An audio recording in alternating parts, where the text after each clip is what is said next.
and now take a look on today's bulletin. The Municipal Administration Department Sunday Funday initiative at Tankband Road will be back in full swing again after being dropped for a week owing to Ganesh Chaturthi festival in the city. The program aimed to provide a recreational space for city residents by closing the iconic Tankband Road for vehicular traffic on Sundays. Was dropped last week owing the idle immersion rituals organized by Hussain Sagar Lake. Special Chief Minister Arvind Kumar tweeted Friday the Sunday Funday on Tankband will be organized from 5 p.m. to 10 p.m. on September 26. The schedule for the Sunday includes a performance by Railway Protection Force Band, an orchestra performance of Telugu songs, fireworks, folk performance like Ugu, Dolkola Madi and Bonalu Kolatam. There will be also a stall selling handloom and handicraft projects. Besides several eating joints, the Hyderabad Metropolitan Development Authority will also provide free sapling to visitors. Leaders of Quad countries, the US, India, Australia and Japan has denounced the use of terrorist proxies in South Asia in veiled reference to Pakistan as they emphasized the importance of denying any support to terrorist group in which could be used to launch or any terror plans attacks including cross-border attacks.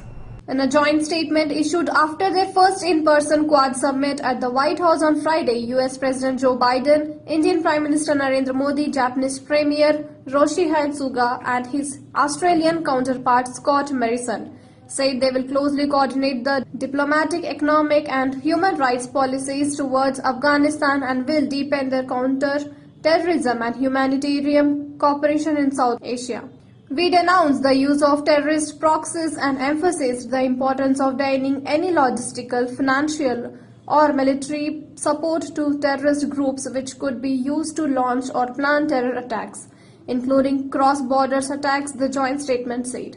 Pakistan Prime Minister Imran Khan delivered his address to the United Nations General Assembly's 76th session early Saturday, emphasized the need for the international community to recognize that the only way ahead in Afghanistan is to strengthen and stabilize the country's Taliban government. There is a massive humanitarian problem on the horizon, and this will have major consequences not only for Afghanistan neighbor but for the entire world, he stated. Imran Khan predicted that disestablished the chaotic Afghanistan will return to being a haven for international terrorists, pointing out that this is precisely why the US entered Afghanistan in the first place. He was the seventh on the list of speakers to address the UNGA on Friday. Jagriti Awasthi, the young electrical engineer from Bhopal who emerged as the woman topper and second overall rank of UPSC Civil Service Examination 2020, idolized author and Infosys Foundation chairperson Sudha Murthy. The young engineer who left her 2-year-old job as an engineer in BHEL in 2019 to focus on chasing her dreams of becoming a competent civil servant says, I want to replicate the competence and the simplicity of Sudha Murthy ma'am and Usha rural development and empowerment like Bhakti Sharma, the young Sarpanch of Bhopal's Barkheda Abdullah village. I was confident that I would actualize my dream, but realizing the dream with such fly colors is like a fairy tale coming true. Jagriti faced around 25 questions during her UPSC Civil Services interview, which was more controversial and less interrogative.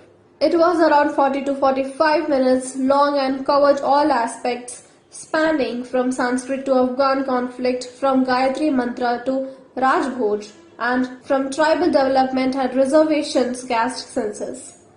When asked by the panel of interviews about reservation, I respond, reservation cannot be an end in it itself, but only an instrument of empowerment. For the time being its initial, but ultimately development should be the real issue. Prime Minister Narendra Modi, in his first ever in-person meeting with President Joe Biden, raised a number of issues involving an Indian community in America, including access for India professional in the US and speaking about the H-1B visas. Foreign Secretary Harshvardhan Shringla, Prime Minister Modi described as outstanding in his first bilateral meeting in Oval Office with US President Joe Biden, who said the Indo-US relationship is destined to be stronger, closer and tighter. The Prime Minister and his counterparts Scott Morrison of Australia and Japanese Yoshihide Suga also attended the meeting of Quad leaders hosted by the US President Biden in the US Capitol on Friday. He spoke of issues of getting access for India professional to the United Nations states. In that context, he mentioned H-1B visa. Stringla told reporters at the news conference on Friday. The most sought after H-1B visa is non-immigrant visa that allows US company to employ foreign workers in specialty occupations that require theoretical and technical expertise. The technology companies depend on it to hire tens of thousands of employees each year for countries like India and China. That's it for today. For more updates, keep watching Crazy News.